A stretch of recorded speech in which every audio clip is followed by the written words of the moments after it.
Welcome to NewYorkBIOs Virtual Breakfast Series, a digital program started in 2020, bringing you fireside chats with leaders from across the healthcare spectrum.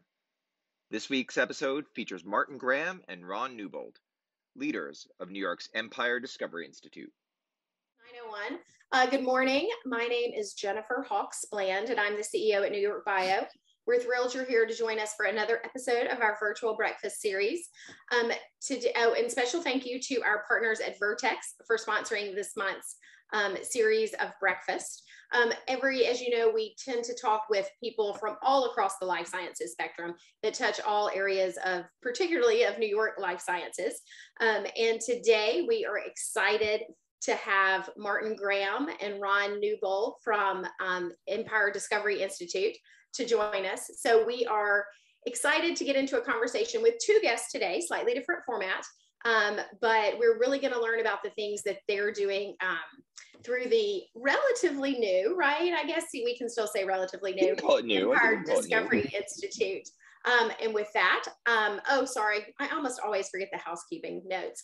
Please ask your questions. Martin and Ron, we know they want your questions. So ask them either in the Q&A or the chat feature, and Derek and I will get to them throughout the course of our conversation. With that, I'll turn it over to Derek to do the more formal introduction of our guests today. Thank you so much, Jennifer. Gentlemen, good morning. It is wonderful to have you here.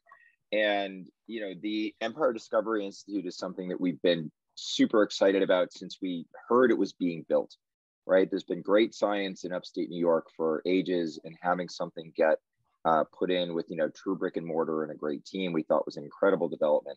And then having, both of you involved with, what is an absolutely stellar team, I just really think is something that bodes incredibly well for its success. So before we get into a lot about the EDI, why don't you tell the audiences a little bit about you and how you got to where you are, and then we'll lead into everything else. So Martin, why don't you go first?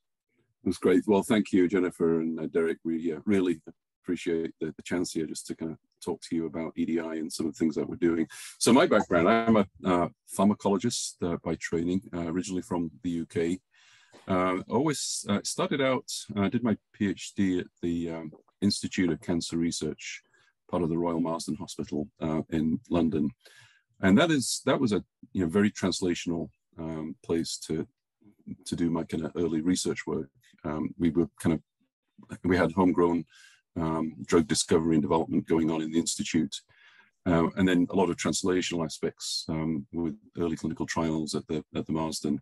So a really kind of terrific experience, I think, to start my early career.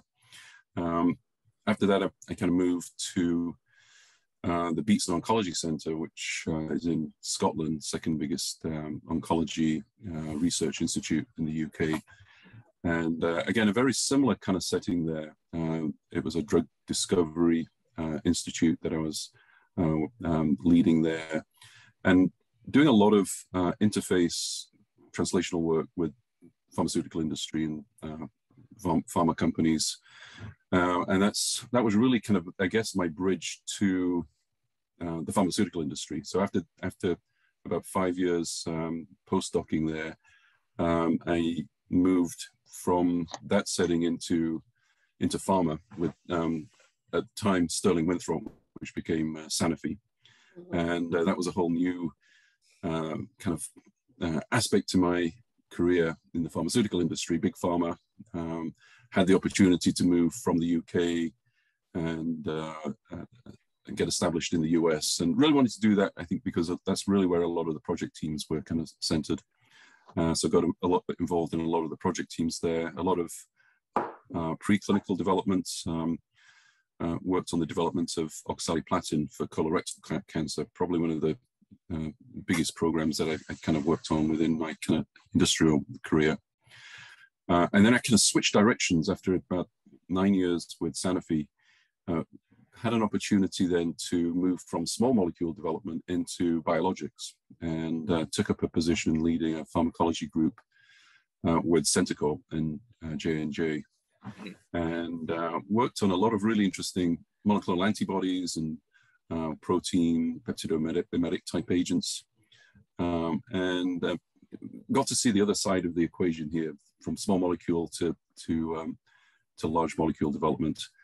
And then after a number of years with Centocor, really got interested in probably more entrepreneurial endeavors, and moved over to a small venture-backed biotech company called Tetralogic Pharmaceuticals. That was a program that we took from an in-license of a project from Princeton all the way through to an IPO. So it was a real journey from the startup to an actual venture-backed, and finally. Was your learning curve like this, straight up? You always get kind of thrown in at the deep end, I think, and I think within a small biotech kind of environment, you really have to kind of roll your sleeves up and do lots of different jobs, and I think that's great exposure. I always wanted to do that, so it's kind of fun, but challenging, to kind of get exposed to a lot of new areas there. And then finally, after that, I founded a couple of companies. So a lot of my career in the industry, I worked on a lot of pharmacokinetic modeling and simulation. So the first company I founded was a company called PKPD Bioscience.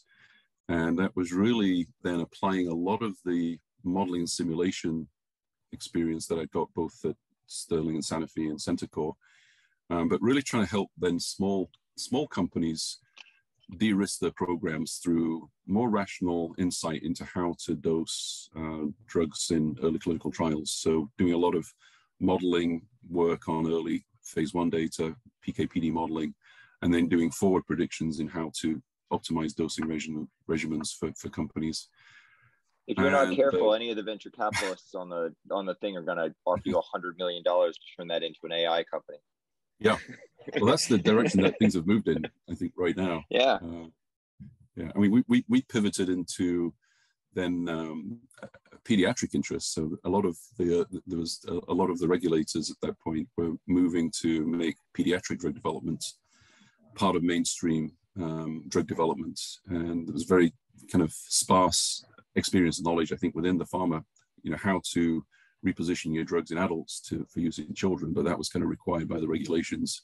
Yeah. And the modeling and simulation work that we've been doing really was really pivotal, I think, to figure out how to transform adult dosing regimens into children, and was kind of really a mainstay of the second company that I founded, KinderPharm, which was a pediatric drug development company, founded, from the core of the modeling and simulation work that we did at PKPD Bioscience, but then building around that, a full kind of capability around pediatric drug development and the full kind of regulatory process there. So that was quite a journey from, big pharma all the way through to startups and my own startup companies, but, one that I've really enjoyed over the years, and I think has given me some good foundation for the types of work that we're doing now at EDI. And you were in the Philadelphia area, right, for most of that? Your US Yes, experience? yeah. Most of my career was in Philadelphia, and just very recently, the last 3 years, we moved up to New York. We'll forgive you for finding us later. Yeah. So Ron, why don't we go to you? How did you wind up with this motley crew? Sure. Yeah. Thanks, Derek and Jennifer. It's great to see you. I was really appreciated you inviting us both to this opportunity. So I'm, unlike Martin, I'm a product of New York, Western New York. So I was born in Buffalo, actually, and grew up in the Finger Lakes area. So went to college in New York, got my PhD actually at the University of Rochester. So my roots in this area go back pretty far. I postdoc at Harvard, and then I went to Merck, actually. I was at Merck for almost 14 years in New Jersey. Started in the labs as a medicinal chemist, but then moved into the business development area. So pretty early in my career, I started doing that. I really enjoyed that interface between science, both academic and with starting biotech companies. This is in the kind of mid 90s. Got a business degree at Columbia in New York while I was working at Merck. And I did that for almost 10 years in the BD group there. I really enjoyed that, learned a lot about deal making, about sort of the importance of early innovation, trying to strengthen, in that case, Merck's research pipeline and our capabilities in drug discovery. So it really suited my personality and sort of the background that I had as a chemist in the labs. I left Merck after a variety of experiences, traveled a lot, looking at opportunities, a lot of it in bringing opportunities from academic centers into the company at the time, but then went out into biotech. I was head of business development for 3 different startups. One in New York City that was founded on Richard Axel's work in the olfactory sensor area. One in California, another based in New Jersey, over a 6-year period. So, and it kind of had a range of experiences that were really interesting. I think the first one, I was there a year and we were able to sell the company in a year, but I didn't go there in that anticipation. I expected that, we were going to build a drug discovery capability, that we're going to grow and become a big company, but we got an offer and ended up selling the company. So I learned a lot about the stresses of fundraising, of sort of having to pay bills. Coming from a place like Merck, you never worried about budget other than how much of it you could get for your program. Right. Yeah. So it was, you just asked someone to pay the bill, right? Kind of eye-opening. Pay this bill. Yeah, exactly. And you didn't worry about it. And you thought in big pharma, you could think about your career in 5 and 10-year increments. And you could kind of think about, okay, this is what I want to do eventually. I want to take advantage of all these learning opportunities and great colleagues around me. And then you go to a very small startup company and you realize I have to do a lot of things or they're not going to get done. And you got to rely on a very small handful of colleagues. So it was really eye-opening, but exciting. It was really exhilarating. And so after that company, I went to another that we ended up actually doing very well. I did a huge partnership with Pfizer at the time. We did a reverse merger to go public through a different transaction than I had certainly ever seen before. And, in and out licensing of a lot of opportunities. That was always my responsibility. Sort of at the end of that 6-year period, I went back into big pharma and I went to Pfizer, and I was head of their search and evaluation group in New York City. So we had an external science and innovation team, we called it. And I hired a number of colleagues that we covered the US, we covered Europe, a number of emerging markets. So I had colleagues in Russia, in India, in a number of mainline European centers in London and France and Germany and so on. And we just looked up for similar, in many ways to my role at Merck, looking to build out the pipeline, looking to establish new business relationships. I inherited responsibility for what used to be the Pfizer incubator in San Diego. And we revised that business model and created a seed fund through which we could invest in earlier stage companies, working very closely with the Pfizer Ventures group there. So that was a great experience. Pfizer and Merck are very different organizations. So there was a lot of learning and comparison that you could make between the way very large pharmaceutical companies operate and the way they interact with small companies and academic groups on the outside. And after that, I spent 2 years as head of US business development and alliances for Otsuka Pharmaceuticals based in Princeton. And so I did that for a couple of years, got a very different set of experiences working at a subsidiary, the US headquarters, but a subsidiary of a Japanese parent. And of course, traveled a lot. We were looking for different types of capabilities. They're very much a neuroscience focused company. And then during that time frame, when I was at Otsuka, because of my connections through the University of Rochester, I was asked to join the scientific advisory board for the Empire Discovery Institute. And that's when Martin and I first met. And I started doing that when I left Otsuka. This is in the sort of early stages of the pandemic as well. I took the opportunity to move back home for me up to the Finger Lakes area. And so I'm right here south of Rochester, and worked with Martin and the team for a bit more than a year on the scientific advisory board, but then started consulting on on all of the business development activities that we had ongoing. And then joined full-time just about a year ago now as Chief Business Officer for EDI. So it's been I think Martin and I both, and everyone around the team, he'll tell you more about our scientific advisory board. We've all benefited from, I think, a lot of collective experience in big pharma, in growing biotech companies, thinking about how to advance small and large molecules toward the market. And that's really our mission here. So I hope that we can continue to bring some of that success and excitement to Western New York. And full disclosure, since I'm occasionally accused of cycling through other fellow Merck alum, Ron and I did not overlap at Merck. I didn't know about that, but yeah, I've met him in conjunction with his EDI work. I met Ron when he was at Pfizer. This is, yeah, we're 6 degrees of Kevin Bacon away from everybody here. I think I feel like that's the New York life sciences ecosystem anyway, right? Yeah, and it's funny, Ron, while you were talking about the transitioning to a smaller team, there's a corollary to the typical poker table analogy, which is if you're at a startup company and you're not really sure whose job it is, it's yours. Yeah. Right. It's very true. Yeah, very, very true. So let's talk a little bit about the EDI. And, I think it would probably be a good idea, at least for the audience, to give a little bit of an overview and a little bit of a background to where it came from, right? Just for some edification, it's a partnership between 3 academic institutions in upstate New York, University of Buffalo, Roswell Park, and the University of Rochester. Really with the mission, as I understand it, of taking early stage therapeutic candidates and advancing them into clinical trials. Is that right?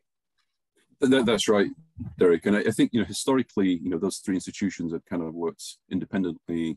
So this kind of collaborative project that was put together was really very new, I think, for this region.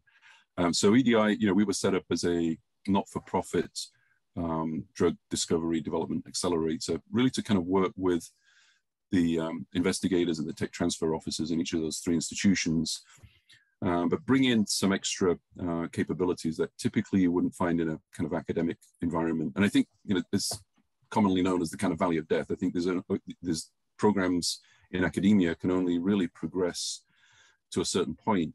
A lot of that really tremendous basic research often doesn't get translated into projects or programs and products that could be useful for patients and therapeutically useful. So that gap there, I think, is what EDI was really set up to try and fill. And it's a funding gap. So it's clearly, to do the preclinical development, that's a pretty capital intensive time in the life cycle of drug development. And often, the expertise, the pharmaceutical industry expertise is not always there. And so that was really what our kind of mission was to bring that capability to our institutes here. And really kind of what we've set out to do is really apply very similar types of approaches to early drug development and discovery as you would do in a biotech company. So, we're looking at identifying programs. We have this kind of market-backed science-forward strategy. So, we're bringing in that kind of business development, commercial kind of insight into the opportunities that we're looking at, doing a lot of really, deep due diligence with our scientific advisory board on both the scientific and the commercial business opportunities, unmet medical needs. And those are all the factors that, we're looking to score programs on and pick out the best projects that we think are the most likely ones to be able to succeed with support from EDI. So we're really trying to plug that gap, that valley of death kind of area, to move these programs and create value as quickly as we can and kill projects that are not making the grade for various reasons, and advancing the ones that are making good progress towards licensing or spin-out company creation.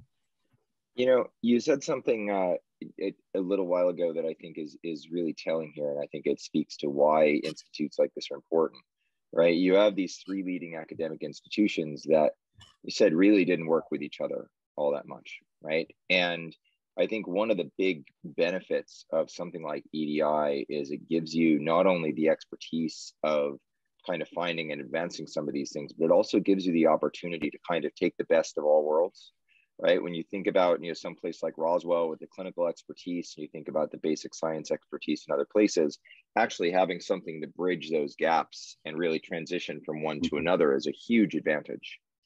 Yeah, and we're actually seeing that, Derek. I think, in some of the programs now, we're able to make some connections across the different institutions and projects, and we're kind of cross-fertilizing. One of the projects we're working with now, there was some really nice kind of synergies that we were able to create between Rochester and Buffalo investigators on a particular project, which I think is new kind of added value creation to the whole process there, to be able to identify those opportunities when they arise. And I think we're kind of in a unique position to be able to see and make those connections across the institutions. Right, because historically, I mean, and maybe not even historically, right? A lot of the academic work is siloed within their own institution, much less across other, you know, neighboring institutions. So this gives you all a unique lens, right, into what's being worked on at the different institutions. It really does. Yeah, absolutely. Yeah. To me, there's an interesting element of self-selection there too, because we meet with and interact with so many different faculty at the different institutions. And, you know, ours is a process where they submit applications and we have an engaged conversation about the science and the commercial opportunity. We provide that feedback to them. And eventually there are faculty that love the model. The tech transfer offices work very closely with us and they say, you know, you guys should really talk to EDI, or EDI can help you with whatever problem you're looking to solve.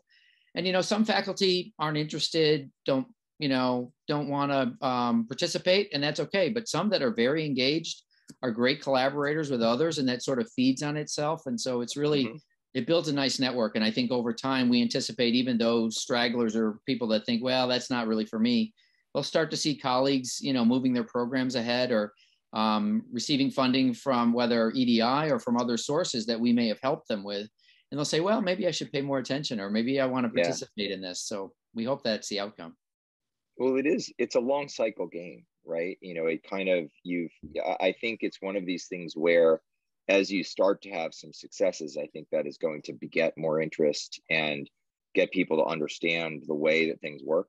And I guess you guys can talk about this a little bit, but, you know, how do you approach, you know, operationally dealing with faculty and dealing with the tech transfer folks? Because, you know, essentially what you're doing is reputation building in a sense, right? You want to actually get more people to come and work with you in the future. So what are some of the ways that you guys have started to do that? Yeah, I mean, I think we have very close relationships with all the tech transfer officers. So that's, I think, really core, you know, to our, you know, relationship building across the three institutions. And, you know, we spend a lot of time as well, you know, talking to investigators, you know, before we even, you know, invite applicants into the program. So, you know, we're kind of doing a lot of kind of pre-work really to kind of establish those relationships. But I think it's a very important component. You know, I think we want to be able to identify, you know, really good science and promising projects. And we want to be able to kind of work collaboratively with the investigators. So, you know, that kind of, that piece is very important, and, you know, something that we look to see, you know, to build those collaborations closely with the investigators. And the model that we have really then is, you know, we want to closely bring the investigator into the whole project team environment. So when we license in a program into EDI, the PI really is central to the project teams that we form around that project. We bring in a scientific advisory board team lead, and then other members of our scientific advisory board in different kind of areas of expertise, domain area expertise, and form that kind of nuclear project team. But that collaboration there is, you know, and that ability to collaborate is a very important kind of component here of what we do. Did you find, because clearly it's not new to collaborate, it's not new to spin things out, it's new to do this, right, with disparate organizations across creating this sort of new forced collaboration platform, right? Yeah. So was everybody gung-ho? Was there resistance as others in our audience think about how they might plug themselves into similar organizations or want to stand up something similar, right, in other areas?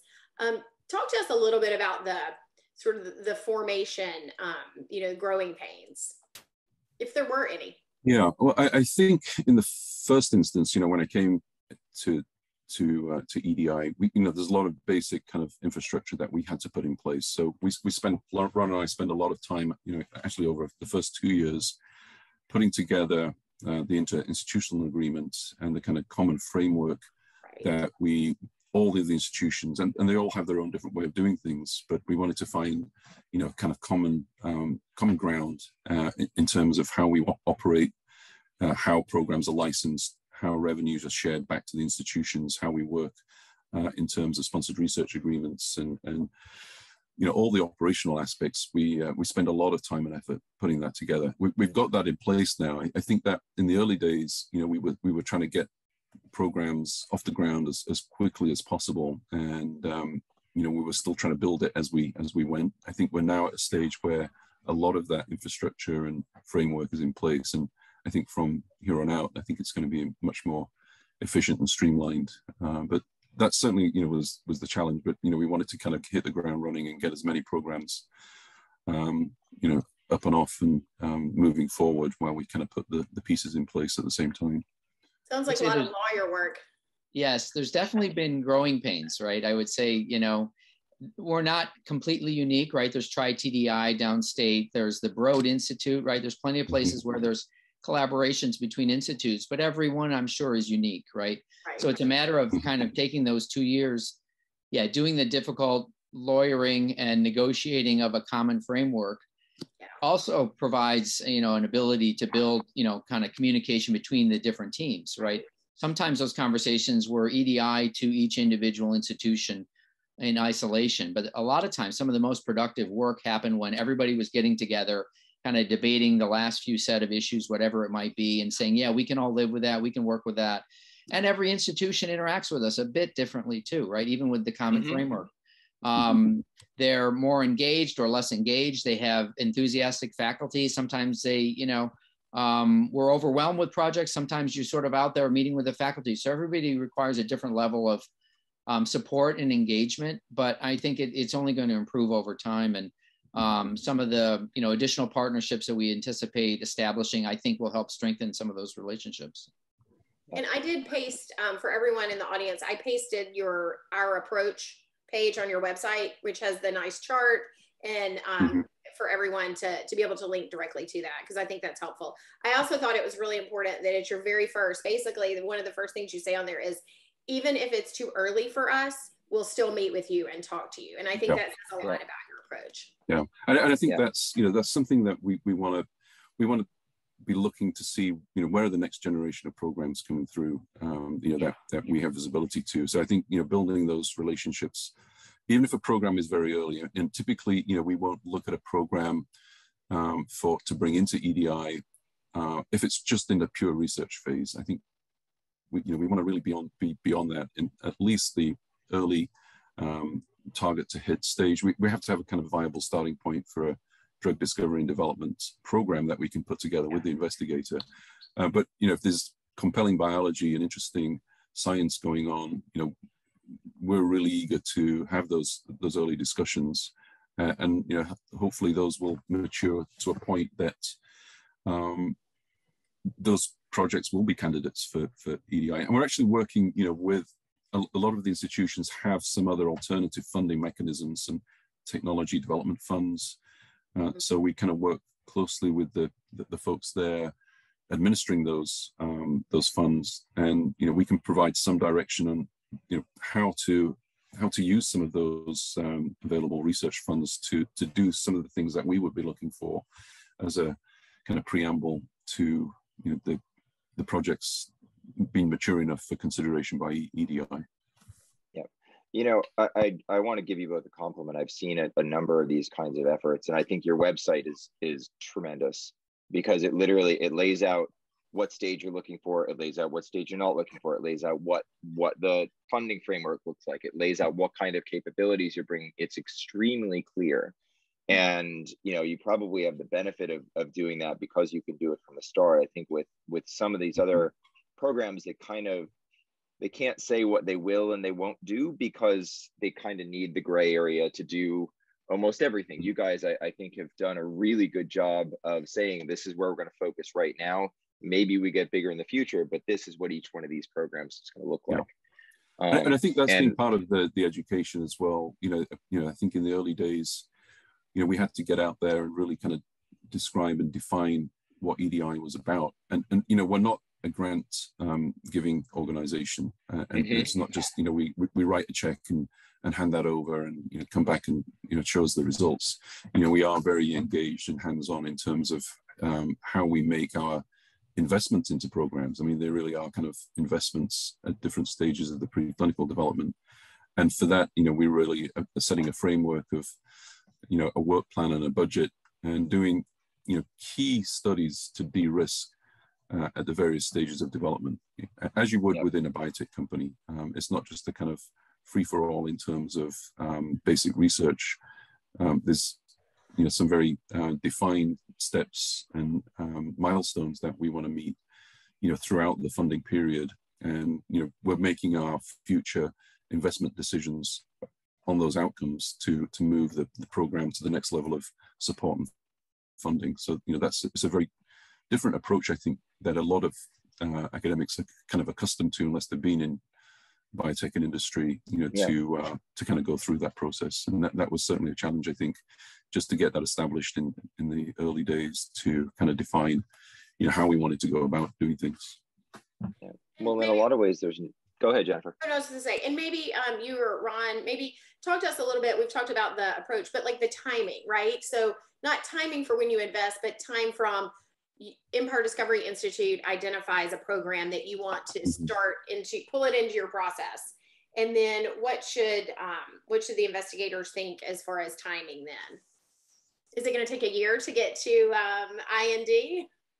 Yeah, I think we get a lot of projects. Sometimes the investigators think they're probably further ahead in the process, and they have a compound that they've developed that they think is ready for IND enabling studies, and those are programs that we will take a close look at, and maybe then do a deep dive into the data, look at where the gaps are in the data, the kind of things that from an industry perspective maybe things that are still missing, that data has to be put in place. It might be formulation, it might be PK, it might be some early tox, it might be some key efficacy studies that need to be done before you can really kind of pull the trigger and invest those and declare it as a development candidate. So I think a lot of the some of the engagements that we have are kind of doing those gap analyses, almost doing a reality check on where the program is, and then I think providing hopefully some constructive direction and support to do some of the critical studies to de-risk that, so that we can make an informed decision about whether or not this is a program that we want to advance to more costly stages of preclinical development. And is that where you leverage some of the expertise you bring from like your scientific advisory board, or is that how they add even more amazing value than you do? It really is. I mean, I think that's kind of almost the advisory board I see is like the jewel in the crown here. I think it's that expertise and the depth and breadth of experience that they advise. So we have a 15-member advisory board. They're all very seasoned, pharma, biotech, scientists and business folks. So we try to balance the expertise there, from scientific, technical domain, small molecule, biologics, gene therapy, cellular therapies. And then on the business and commercial side, again, those are the things that we want to also build into early evaluation of our program, the commercial opportunities. So having that, depth and breadth of expertise at hand, and folks who have, worked in big pharma, they've worked in biotech, they've worked in, organizations like the Harrington Discovery Institute, which is, one of the very first academic industry bridges with early, investigators and startup opportunities. So, we have people there that can mentor the investigators and work with the investigators, and hopefully identify some of those kind of obvious landmines and help avoid issues, because they've, in many cases, they've gone through very similar types of challenges before, that they can provide direction. Ron, I don't know. Yeah, it's a very different experience and set of expectations, I think, on our advisory board. I've, through my Pfizer experience, I was observer on a number of boards and on a couple of scientific advisory boards. Usually, it's a quarterly activity. You review some materials in advance. There's not a tremendous amount of engagement. Sometimes it is beneficial to the company, but the company does a lot of their things on their own. I think here, our scientific advisory board is really an extension of our management team. We have email exchanges with these people every single day. We're looking at scientific opportunities. We're drafting grant applications. We're thinking about interacting with the faculty and helping them along. So they're there in real time all the time, which is really great. I think they really enjoy it. And so that's what we call them. They're all very experienced folks, but I would say they're much more engaged than in your mind. Many people may think, oh, it's an advisory board that you use their name because of their, their reputation or their credibility. They're really part of the team. It's very hands-on. And I think, moving to a region where, on the ground, there's typically not a lot of pharma biotech infrastructure existing right now, certainly in our region, having this kind of virtual advisory board that we can bring in, and we've sourced that from folks all over the US and some overseas, bringing in the expertise to really help support a very diverse portfolio of programs. And again, that's part of the challenge here, is that it's not just small molecules or biologics. We've got a very, very diverse range of programs here. So we need to have that breadth of expertise that we can tap into, which I think we have in the advisory board, and also that kind of intimate knowledge of folks that have been there and actually gone through the experience of working from startup through preclinical development to raising capital to licensing a product, to the late stage commercial aspects, and having that kind of continuum of expertise there, I think is really valuable, because you can, when we put our work plans together, we can really have a very kind of long-term perspective and objective on how programs should be put together, and we have to be very efficient in how we're using the available funds. Right. So sometimes an investigator will come to us, and they're a recent example is, we have an excellent investigator who was working in both cystic fibrosis and muscular dystrophy with his kind of gene editing platform. And we took a look at that project, really fantastic science. But in order for us, I think, to move that forward quickly, the advisory board guidance there was that we should move into an early ophthalmology opportunity where we're kind of dialing out some of the delivery challenges with that platform, so that we can get to early proof of concept. So I think one of the kind of universal themes that we have is how can we best use the funds that we have to demonstrate that early proof of concepts. And right. That's the kind of value creation step that we're looking to see in all the programs that we take on. And that I think is how we're approaching the opportunities and working with the investigators to be able to do that. Yeah. So I had put the links to the press releases for both of these in the chat a little earlier. We do have a couple of questions, but before we get to them, I wanted you guys to talk a little bit about your, I guess, external strategy, right? You've done an amazing job. You've put together partnerships with both Deerfield and Novo Nordisk, two very different organizations. Can you talk a little bit about kind of how those partnerships came to be and how you work with each one? Because I imagine the goals of both of them are slightly different. Yeah. So our core program is the Medicines Discovery Award, and that's really built upon the state funding from Empire State Development. So we had $35 million over 5 years from Empire State as a kind of regional development stimulus to get EDI established. But we recognize that, for the long-term longevity of EDI, that, we need to have other ways that we can bring in revenues to sustain the mission long-term. So what we've, part of what we've been doing, in addition to, the Medicines Discovery Award, is to bring in other opportunities for our investigators, but also other opportunities for EDI to generate sources of revenue for the future that will be part of our long-term evergreening. And so one of those was a very nice partnership that we've established with Deerfield management down in New York, and we've signed that last February. So that's a Deerfield, with funding up to $65 million over 5 years on yep. programs that we work through that particular mechanism. So a very nice complementary process here. And I think a lot of the Medicines Discovery Award programs potentially can be feeders to these other mechanisms. And then more recently, our first pharmaceutical industry partnership that we just announced in February, in December, with Novo Nordisk, and launched in January. And this is a program working closely with Novo Nordisk to identify programs in the cardiometabolic space that we can jointly source, jointly support with Novo Nordisk. But then there's an ability for them to license in those programs from EDI, with predetermined kind of business terms around those opportunities. Ron, do you want to just say that maybe a little bit more about the Novo? Sure. Yeah. They've just established this bioinnovation hub up in Cambridge, and they were interested in that kind of the space exactly that we're working. They don't want drug discovery programs, but early stage academic programs. And they were really, I think, attracted to the expertise that we bring from a drug development perspective. So there was a nice synergy and connection between our groups in thinking about this. And then the fact that we were able to help them identify projects from 3 different institutions to collaborate with them. I think in most instances, our expectation is we'll identify programs that are within their therapeutic area of interest. We have a joint steering committee, and we'll work on those programs together.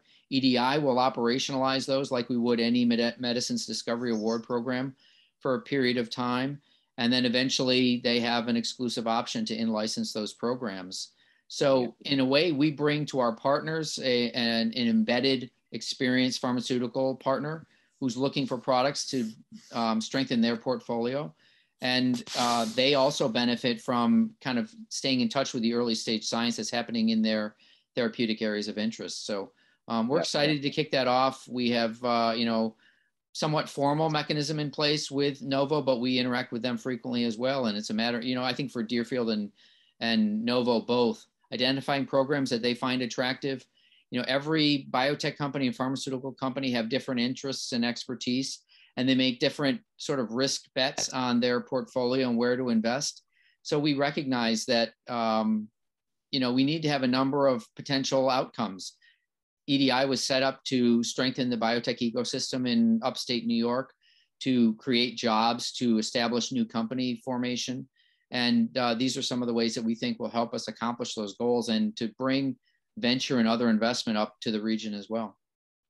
Yeah, especially in an area like, cardiometabolic, which just screams large phase 3 trial, right? So, to have an entrenched partner there already is really huge.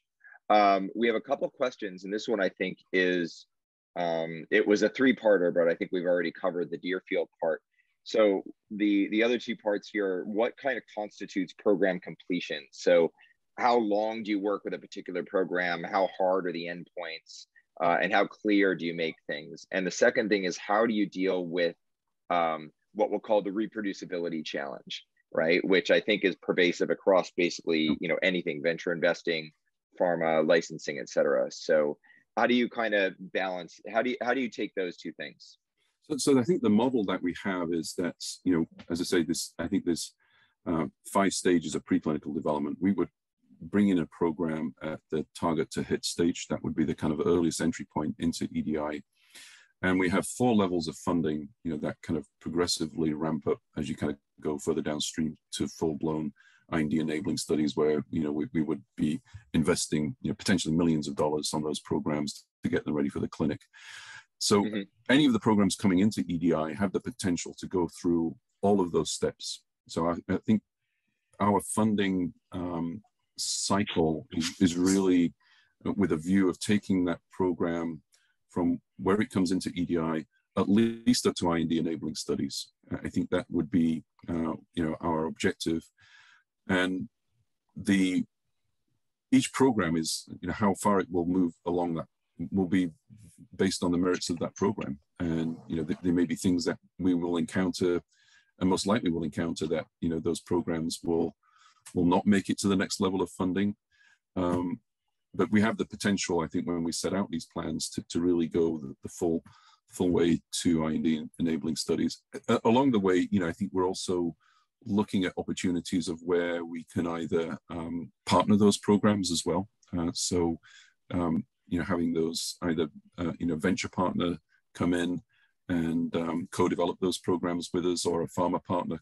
Again, these are opportunities that we're constantly looking at as we're moving these programs downstream. So I think it's really going to be driven around the the merits of the projects, and the data. It's going to be very data driven. How far we take those programs. Maybe this is a Ron question, but how do you anticipate, as EDI sort of grows up, how do you anticipate looking at these external partnerships? You've already got some pretty, like with Novo Nordisk and with Deerfield. I mean, these are some big names, big projects, lots of undertaking on everybody's part. How do you look toward what's the next phase of external partnering for EDI?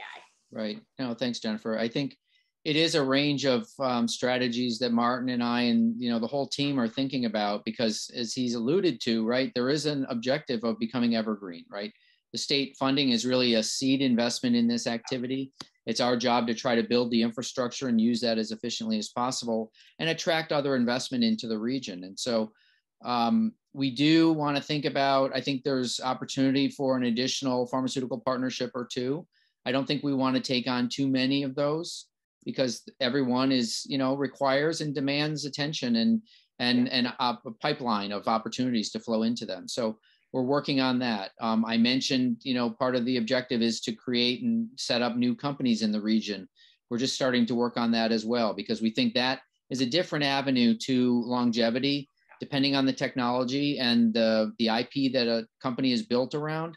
We can attract grant investment. We hope that we can attract venture investment and support, and all of those will potentially provide revenue sources. EDI was set up, as Martin described, as a not-for-profit. We're a 501c3. So any revenue that comes into EDI goes back into the system to support programs from our founding institutions, so we can kind of continue to prime that pump. So we're trying to balance those opportunities, but we're certainly interested in additional partnerships. Oncology is an obvious area where we have strength across all three of our institutions. But there are other areas too that we're trying to focus on and think about. And, we're 2 years into a 5-year funding cycle. So we've, it seems like we got plenty of time, but we don't. So we're working on all of those things very actively. It always goes faster than you think it will, right? Always. Yeah. Always. Time flies when you're having fun. So I like the idea of thinking about new ventures. I think there's a concept that I'd like to get your take on. So there's a concept that's being talked about more and more now, which is quote unquote founder-led biotech companies, right? Which runs a little bit counter to the classic venture model and really kind of involves more either recent PhDs or scientists stepping in to lead their own companies. So I wondered if either of you guys had an opinion on that. And, in that, can you talk a little bit about how you work directly with who are going to be the founders of your companies to basically help them either position to be grown or kind of add the expertise that you think should be there around the table? I mean, I always encourage anybody who wants to branch out and be an entrepreneur to do that. I mean, it's something that I always had a passion to do, and I get the kind of the bug to go out and have the really have the the courage to go out and create a startup business, because it's not a trivial undertaking, as we all know. I think there are problems though, or potential challenges. I think for founder-led startup companies, our model, I think at EDI, is really almost a hybrid.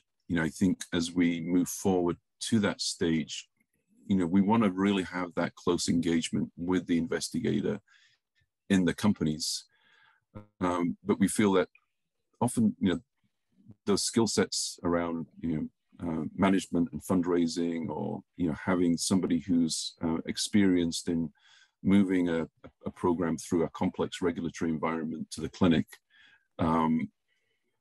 those can be learned on the job, but that can be a challenge. And I think there are a lot of potential landmines there that, you might have a great technology, but it can be a slow way potentially to get to the endpoint, which may not always be in the best interest of the science and the program to go that way.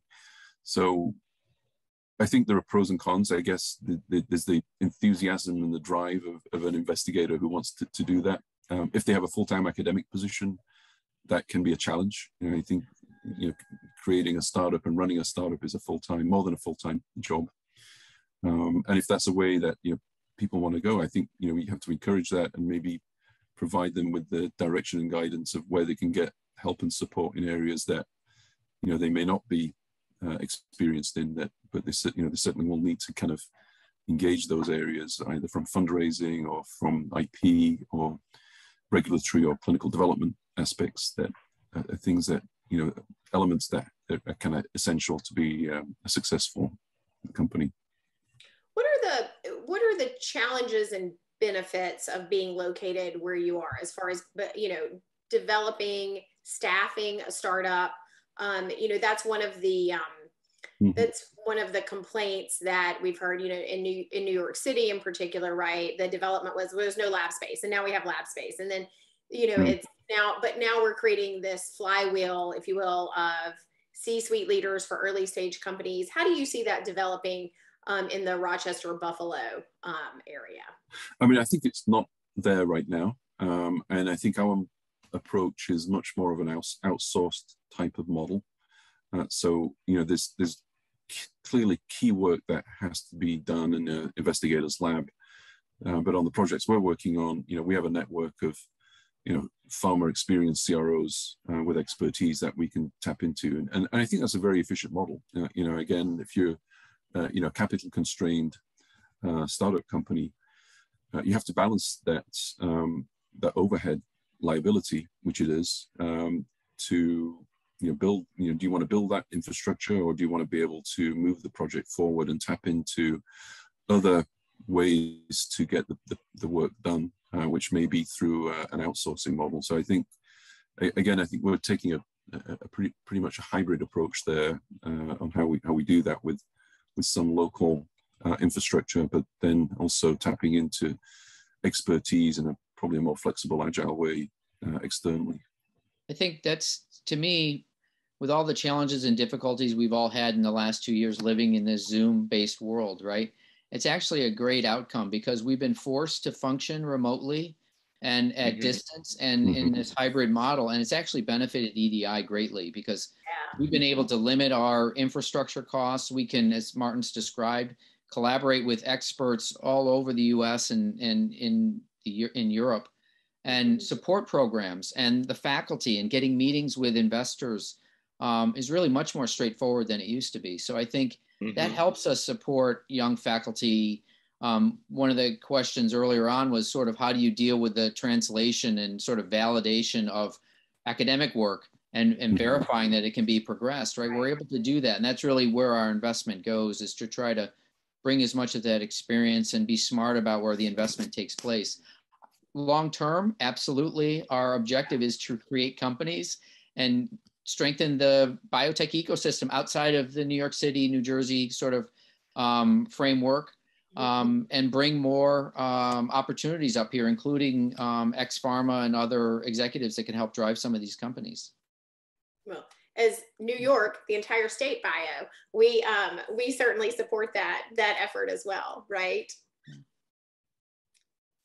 Yeah. So in the last, so we've got about 7 minutes here, and you said that you were in, you know, year 2 out of 5.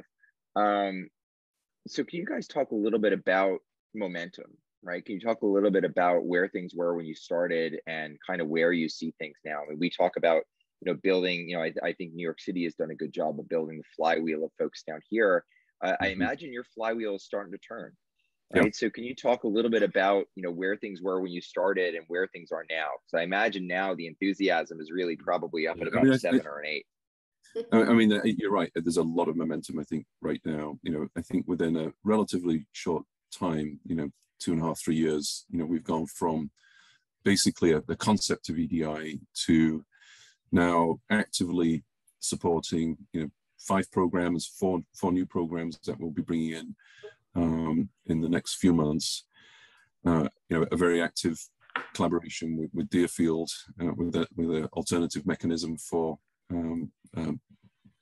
moving programs forward, and an industry collaboration now, which I think has a lot of potential. So I think there's a lot of excitement and momentum that we're developing. Certainly our jobs, you know, are, I think, just starting now. I think we're getting to the stage where we've got some very promising early programs now that are coming into EDI we're seeing some early promising results, and we can see the potential. And we're starting, as Ron said, on the next kind of evolution of EDIs. The creation of companies around some of the technologies that we've been kind of incubating. So it's an exciting time, and I think we definitely see a lot of interest in EDI. I think there's certainly a need for what we're doing here, and hopefully we're kind of filling a kind of capabilities and funding gap here that is going to be valuable, to the institutions and the investigators working in these spaces. Ron, what about you? How do you see from your side? Yeah, I think obviously, I think of myself as a scientist, but my responsibilities are for, sort of the corporate development activities and relationship building and how we can think about funding. I agree. I think New York Bio, I think the local regions, there's increased venture investment up in this area, but I think it's never enough. And I think we've interacted with a number of groups that are thinking about, okay, everybody's, in the same general hubs around the country, thinking about those investments. So I certainly want to take this opportunity to pitch the opportunities that are up here, to have some of the New York and Boston-based VCs, for example, come take a look at the things that we're doing, think about how we might be able to interact. Our relationships, as Martin's described, with Deerfield and Novo, I think bring great opportunities for us. But they're going to be hit or miss, right? There's going to be individual projects that they get really excited about. We try to bring as many opportunities to them to evaluate and to advance as possible. But there's always opportunity for more. So I think staffing we've talked about, I think that's certainly addressable. And we've got amazing expertise within the EDI organization. Funding opportunities, we're working on grants and so on as kind of is the normal course of business. But I think thinking about opportunities to partner with EDI, we'd certainly welcome any interest and input in having those conversations. And for people's information, because clearly I think you've partnered with Novo on a specific interest area, right? If they're interested in metabolic, but you're generally therapeutic area agnostic, correct? That's right. I mean, we're seeing a very diverse array of therapeutic areas and platforms and programs. So, we're not limiting ourselves to, specific, therapeutic area domains. We're pretty open and opportunistic, and, we're looking at innovation. We're looking at the market opportunities. We're looking at how tractable the science is. We're looking at, how we can put together a work plan that, with the funding that we have, is going to create value and move that program ahead, and hopefully move it to the next stage and opportunity for funding and interest and support from the outside. Yeah. So, and a couple of people ask about contact info, and we've posted, and Adam also posted into the chat, the website address so people can find you and be able to contact you there.